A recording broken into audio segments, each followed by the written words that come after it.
Well, today we are going to do some cooking, and I'm going to show you this amazing mini multi-cooker.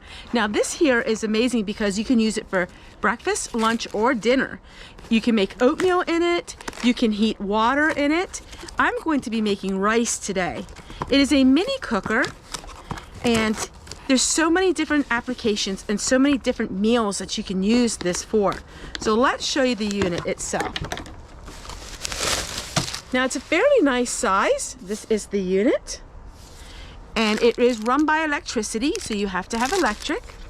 This is the bottom part of it. It comes with its own sponge to wash it. That's really nice.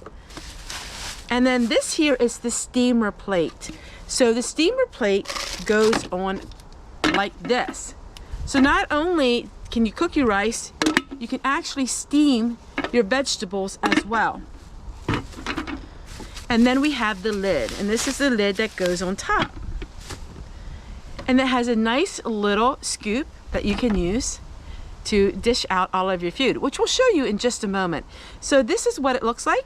I'm gonna go ahead and I'm gonna start cooking for all of you, and I'll show you what amazing meals you can make using the mini cooker. One thing nice about this little cooker is it's non-stick.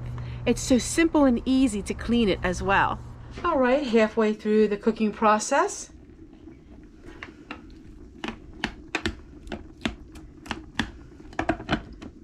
All right, the rice is done. The vegetables are also done. And that is the little mini cooker. You can saute your vegetables on the top, and you can cook a meal in the bottom.